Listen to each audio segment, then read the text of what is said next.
Silent scan. Silent scan. Defiance. Bombs and bits. You can't control us. Bombs and A frightening dystopia. bombs and bits. Wake up. Wake up. Wake up. Wake up. Open your eyes. Bombs and An alternate reality. We begin as wanderers, and we are wanderers still. Welcome to the next exciting episode of Bombs and Bants. As always, there's Mark. Hello. The missus. Hey there. And I'm John. I do have some really exciting news. We do have three stories tonight. Mark will be talking about the 22 as a self-defense round. The missus will be talking about, what is it you're talking about?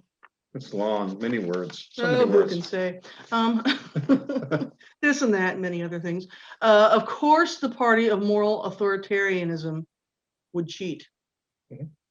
And me, I'm talking about giant waxed cheese wheels as food for the apocalypse. But I have a really, really exciting announcement for everyone here and our mini listener. Well, don't keep us waiting. We are being sponsored tonight, and we'll be producing a commercial for Whole Foods. No way. Jeff Bezos is sponsoring us. No, not Jeff Bezos. This is some guy in the Quad State area who has like 8 stores. It's HOLE Foods. There's no W. Oh, Whole Foods. That's right. You'll hear the commercial. Mark, after that exciting announcement, I'll turn it right on over to you. Well, my topic tonight's actually sort of inspired by an article I read recently from Shooting Illustrated called The 10 Reasons to Consider the 22 for Personal Defense, It's a written list. by Ed Head. A list? You know how the missus loves lists. Mark, I am so So excited about this list. Well, I'm actually not going to go down through his list. I'm just going to talk about 22 for self-defense, just from my own personal thoughts on it and so forth. One of the bullets essentially have two basic mechanisms by which they can cause harm to someone. The first is crushing damage. They actually make a hole by physically crushing, displacing, tearing tissue. And the second, if they're going fast enough, is hydrostatic shock, where there'll actually be a shock wave of pressure going out from where the bullet impacts, and that can tear or rupture organs. And what you want from a bullet, if you're hunting or for self-defense, is you want something that will make the biggest hole possible while staying within, you have other considerations like recoil and so forth. But that's the goal. You want to make a big hole. You make a big hole by making it wide. You make a big hole by making it deep, or both. And unfortunately, the 22 long rifle doesn't do a very good job at either method of wounding. It doesn't make a big hole, doesn't have a lot of momentum, so it won't penetrate deeply in most cases, and its velocity is way too low to cause any hydrostatic shock. So the only reasons to ever consider the 22 for self-defense is if A, it's the only thing you got, because it's better than a sharp stick, and, well, maybe better than a sharp stick, and Depends on the stick. and the other is that there's other factors that just outweigh trying to use a more powerful cartridge, which is somebody that simply can't tolerate the recoil is really the primary reason for that. Noise may be a secondary issue, but that's pretty much it. I have no problem with someone deciding that for whatever reason they just can't handle the recoil and noise of a full-size defensive pistol, or using something like a rifle or shotgun that has some power to it. And it maybe the 22 is all they've got.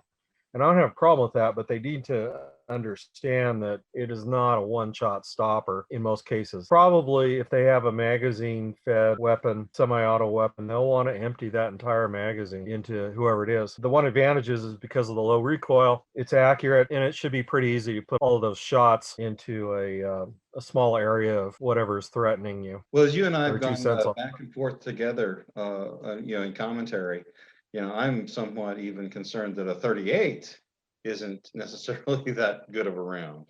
And, for a 22, I almost put that in, you'll shoot your eye out level category. And of course, the missiles will drop in. You'll shoot your eye out. You'll shoot your eye out, kid. I did some research, And Bobby Kennedy probably would have been president were it not for the 22. I didn't realize he'd been assassinated with the 22. And further, 14% of homicides in Philadelphia in 2 consecutive years were, and I say homicides, gun deaths in Philadelphia were from 22s. That number was much higher than I was expecting. On the other hand of that, there's the wisdom of G. Gordon Liddy, who said, if the 9mm were a good cartridge, we'd have a new pope. Yes, he did. I mean, there was I don't know if you remember Jim Brady, whose wife went on to do the Brady Foundation and then a bunch of other names for it for gun control. He was injured during the attempted assassination of President Reagan. He got shot in the head, survived, although it was a serious wound. Reagan was shot in the chest. It didn't penetrate far enough to reach his heart, just barely, but it didn't. And, there's countless other examples. Again, I would repeat, it's not a one-shot gun. You'd have to use multiple shots in many cases. Better than a 25 ACP probably, but that's about all I'd recommend for it. And it's not even as reliable as for ignition. It's not unheard of to have duds. And more likely to impress Jodie Foster. Should I say that? Is that out of line? That's not out of line. Okay. Someday a real rain will come and wash all the scum out of the streets. Oh, I'm sorry.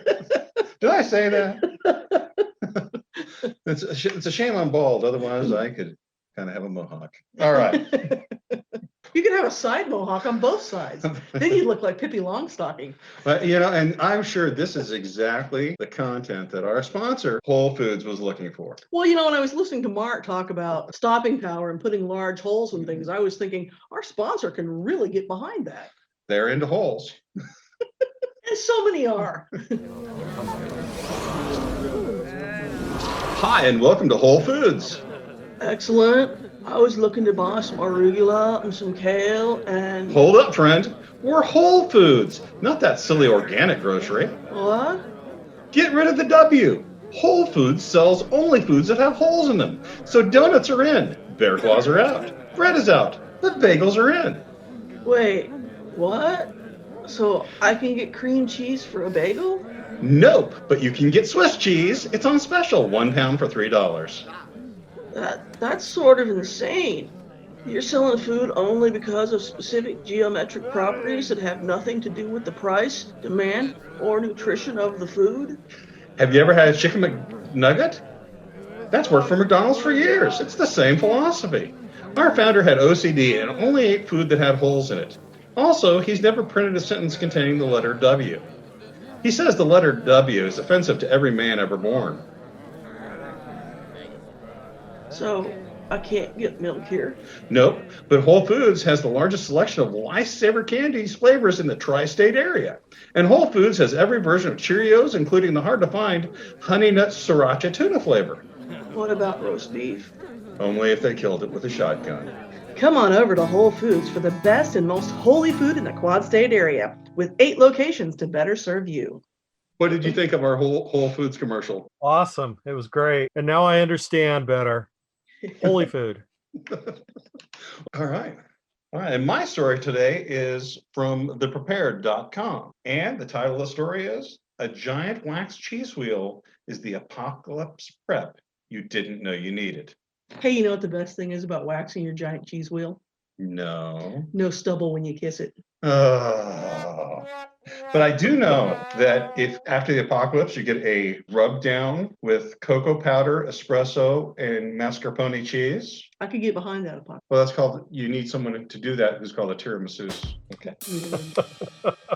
So John Stokes writes about cheese and the use of cheese after the apocalypse. It's a fairly fun article, several pages, and he talks about buying as long-term storage food wax cheese wheels, which can be stored safely for up to 25 years. And so he talks about that you can actually take the cheese and that you can actually peel the wax back, cut the cheese that you would like to have, and then you can re-wax the cheese. So it's kind of Mr. Miyagi cheese, wax on, wax off. So he talks about it as long-term storage food. Now, the downside to it is he looks at cheese from the standpoint of comparing it to other foods, like Wolf brand chili. Specifically Wolf brand chili. Specifically Wolf brand chili, and specifically with no beans. With no beans. That's right.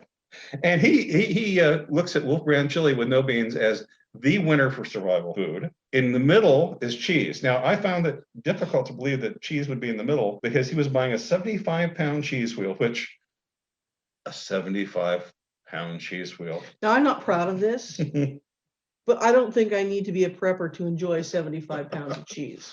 I'm just saying. But how many nachos do you need? All the nachos. All the nachos.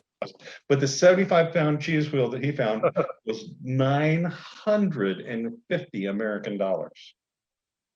$950. Wow. Yeah. So in the end, though, he said that the worst value he thought was Mountain House eggs and bacon. He thought that it had the lowest return on calories per dollar spent. So now here's my issue that I had with him on this article, because I wrote this down so I can see it all right here in front of me, my little beady eyes. Okay, so he said the chili won on value and the cheese won on ease of access and storage. And then he gave the freeze-dried the win on space, weight, and nutrients. And also on ease of storage. It was emergency access that the cheese won. So the freeze-dried won in 2 categories. Why did the freeze-dried not win? Well, and the freeze-dried, in my mind, when you look at it, if you need to carry a large volume of calories, very quickly, I mean, outside my, I'm sorry, I just have a mental image hiking across the Serengeti with a 100-pound cheese wheel strapped to your back. The stray dogs and cats nipping at you on the way. Toto. They help us catch the rains down in Africa. That's true. Just don't get caught. Just don't try swimming a river with that cheese wheel. But in a pinch, you could probably use it for a nice bed. So there's that. Oh, geez. Is there anything it can't do? In fact, one of the things that the author didn't mention was that in a pinch, it can be used as a survival tool. You can indeed use it to whittle wood if you get sharp enough cheddar. So bad. Well, and you should feel bad for making that joke. Well, yes, and in fact, there's probably an explosion somewhere in a cheese factory, and then there'd be debris everywhere. Actually, I was waiting for the cut the cheese joke, which you'll notice when you said that earlier, I did laugh because I am 12 years old. So, so that's surviving the apocalypse with a giant wax cheese wheel. And turning it over to you, the missus. Oh, are we ready for my article now? So my story is from Issues and Insights, and it is on the 2020 election, of course, and the title of it is, "Of course, the party of moral authoritarianism would cheat on elections. Democrats deny any voter fraud exists as they plot to steal Pennsylvania. Is the left preparing to steal your vote?" Well, essentially what this article is about, and this has been in more publications than just this, the frightening number of Democrats who are making lists. See, this is why I don't like lists. They're just, in general, bad things. To-do lists, Democrat lists of people that they want to cancel. I have been assured from liberals that those lists are to place us into leisure camps where we would be treated well and given free health care. That's right. Yes. We'll put you into the leisure camps so that you can watch movies all day with your eyelids pried open so you can't blink. You and all your dreams. Well, it's for our good. That's to help us. That's right. To make us better. Just like Democrats. And to me, this is one of the scariest things about the leftism is you can't have a discussion with the leftists. You can't. You can't say my position's A, your position's B. So let's discuss that because it's immoral to have any position but their position. Right. Well, I got into a discussion, and this was on Facebook, which was my first mistake, with a leftist friend of mine. And I wasn't even talking to these other 2 people who jumped into this discussion about this, right? And so I was very cordial with them and being very civil because stupid me, I thought they wanted to have a real discussion. Until, of course, the one just out of nowhere called me a pedophile. That escalated quickly, right? And this kind of got its start with something called the Trump Accountability Project. And it was apparently exactly this, a list of people who had worked on the president's campaign, who had been staffers, even people who had donated to him or even just did not denounce him in some way. So I went to the website and it is gone. It's not there anymore. And in its place is this. "In the spirit of the president-elect's call to build a more united country, this project will no longer be active. I think we all know what that really translates to, right? Eat your bugs. No, it translates to we still have the lists and we haven't forgotten. We're just going to pretend that we tore them up and threw them away, like the State of the Union address. But I don't think that's really the case, right? So another person who's been on this is Jennifer Rubin, who works or writes for the Washington Post. She's their token Republican over there. And I think that she is that because she once walked past a conservative and didn't spit on them. So they pulled her over there to represent the right?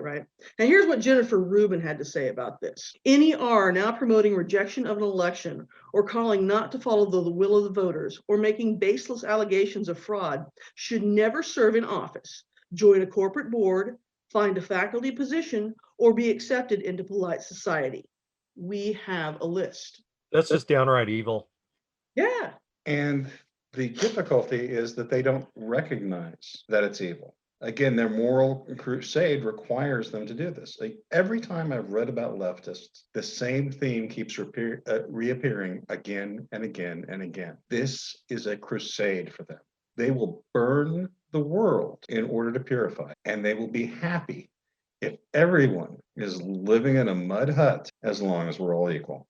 Yep, that's the old joke. What did communists use for light before candles and electricity and light bulbs? Well, that's dark in more ways than one. Well, and Kamala Harris has said this too. She said that their team, Biden-Harris, favor the form of government where we all end up in the same place.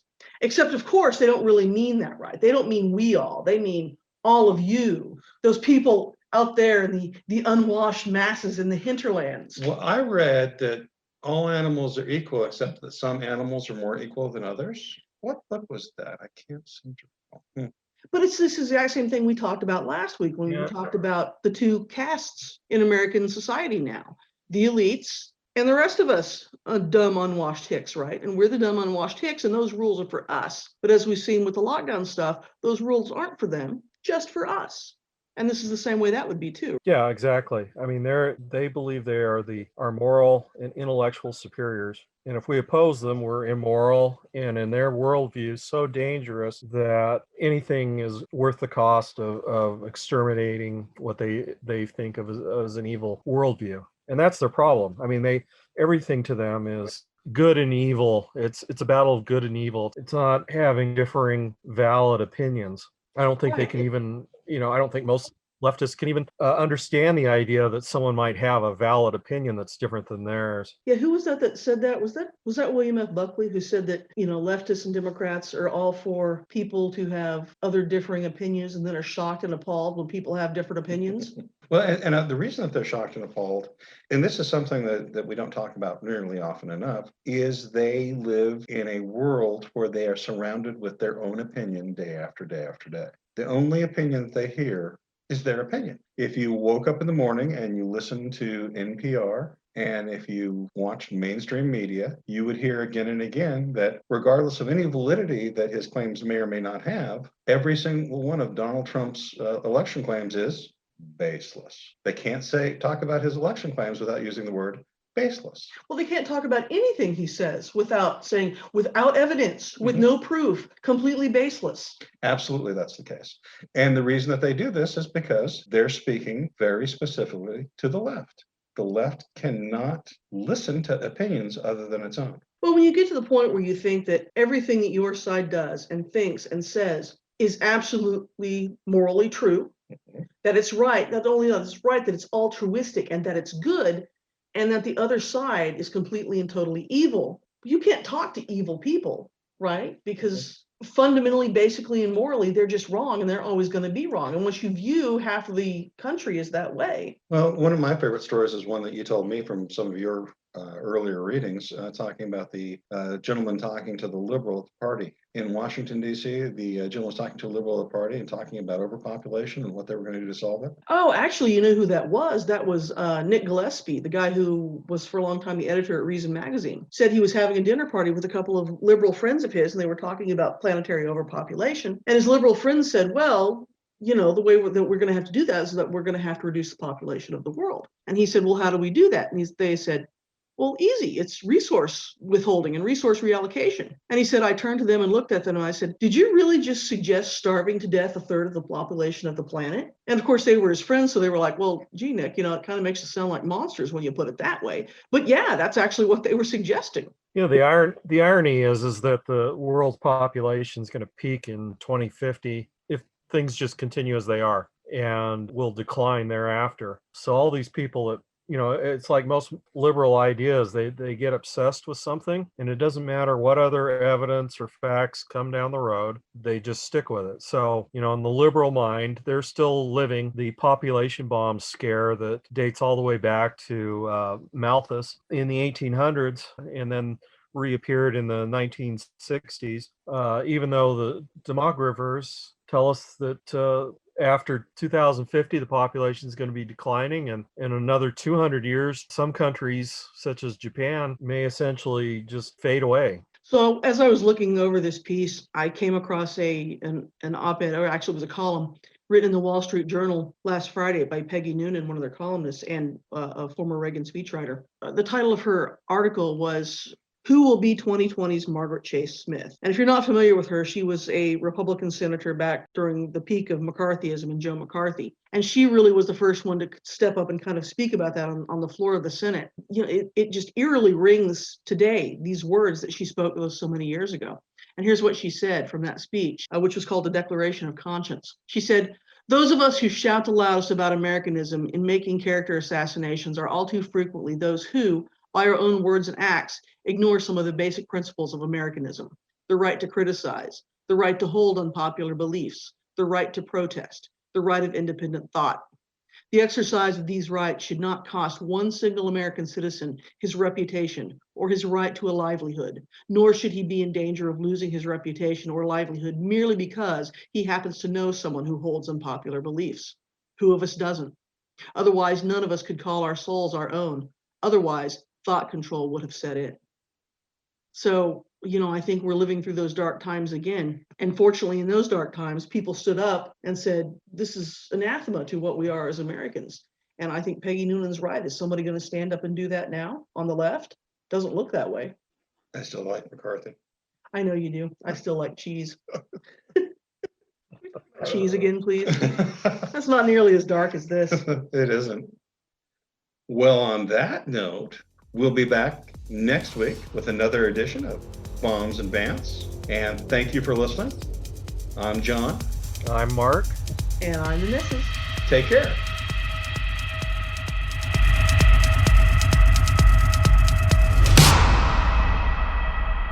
Y'all come back now, you hear?